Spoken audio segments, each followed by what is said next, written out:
পাকিস্তান ও বাংলাদেশের অনেক বাহিনী হলো গাদ্দার ও খুনি মানসিকতার, যারা সবসময় জনগণের বিপক্ষে। বাংলাদেশ স্বাধীন হবার পর 10 বছরের মধ্যে 2 রাষ্ট্রনায়ককে তারা খুন করেছে। পাকিস্তানিরা শুরু থেকেই সামরিক শাসন আর চক্রান্তে ডুবে আছে। পাক সামরিক বাহিনী নির্বাচনে জয়ীদের ক্ষমতা না দিয়ে অবৈধ সামরিক অপারেশন শুরু করে হত্যা করেছে 30 লক্ষ স্বদেশী নাগরিককে, যাদের মধ্যে অনন্ত 25 লক্ষই মুসলমান।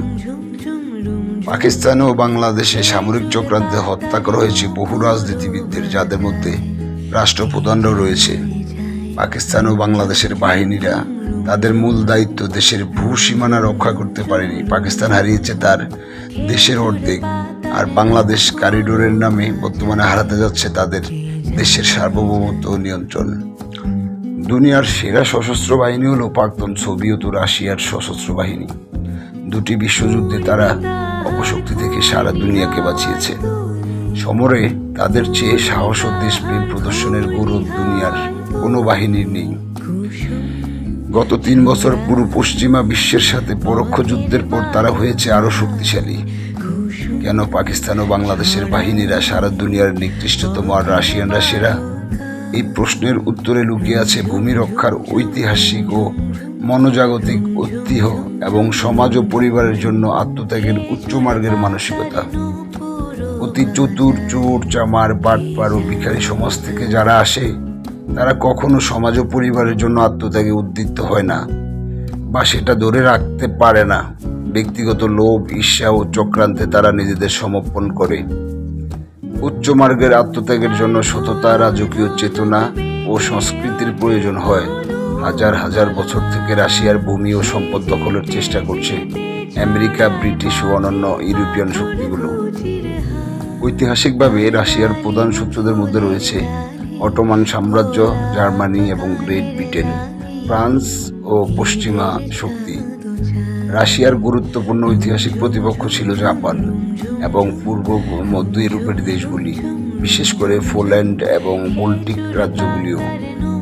হাজার বছর ধরে তারা চেয়েছে রাশিয়ার ভূমি সম্পদ কেড়ে নিতে, কোনোভাবে পারেনি। রাশিয়ার সেনাদের সততা, আত্মত্যাগ এবং রাশিয়ার মানুষের প্রতি তাদের শপথ ও ভালোবাসার জন্য মার্কিন যুক্তরাষ্ট্র ও ইউরোপ ঠান্ডা যুদ্ধের সময় মার্কিন ডিপ স্টেটের প্ররোচনায়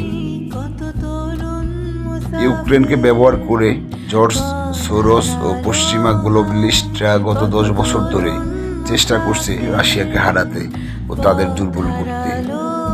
ফল হয়েছে উল্টো। গত 2 বছর ধরে CNN, BBC, AFP এরা প্রচার করে যাচ্ছে রাশিয়ার নাকি অর্থনীতি বলে আর কিছুই অবশিষ্ট নাই, তাদের নাকি আর কোনো সমরাস্ত্র অবশিষ্ট নাই, সব নাকি ইউক্রেন যুদ্ধের শেষ হয়ে গিয়েছে। এখন তাদের কিছু ভাঙা অস্ত্র আছে বলে তারা ফেক নিউজ ছড়িয়েই যাচ্ছে। মস্কোতে বিজয় দিবসের কুচকাওয়াজ শুরু হয়েছে মাত্র। নাৎসি জার্মানির বিরুদ্ধে মহান দেশপ্রেমের যুদ্ধে সোভিয়েত বিজয়ের 80তম বার্ষিকী উদযাপন করছে রাশিয়া।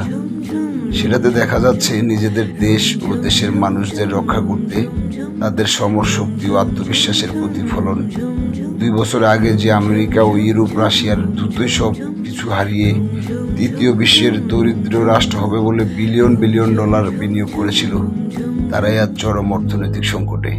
বর্তমানের রাশিয়ার ক্ষমতা, সমর শক্তি দেখে তারা ভয়ে কাঁপছে। আসলে চাইলেই তো আর রাশিয়াকে থামিয়ে দেওয়া সম্ভব নয় আমেরিকা এবং পশ্চিমা শক্তিদের পক্ষে। যাই হোক বন্ধুরা, আমার আজকের এই ভিডিওটা যদি আপনাদের ভালো লাগে, আমার কমেন্ট করবেন, কমেন্ট করে উৎসাহ দেবেন, যাতে আমি আরও ভালো ভালো ভিডিও আপনাদের উপহার দিতে পারি। ধন্যবাদ সবাই, ভালো থাকবেন, পাশেই থাকবেন।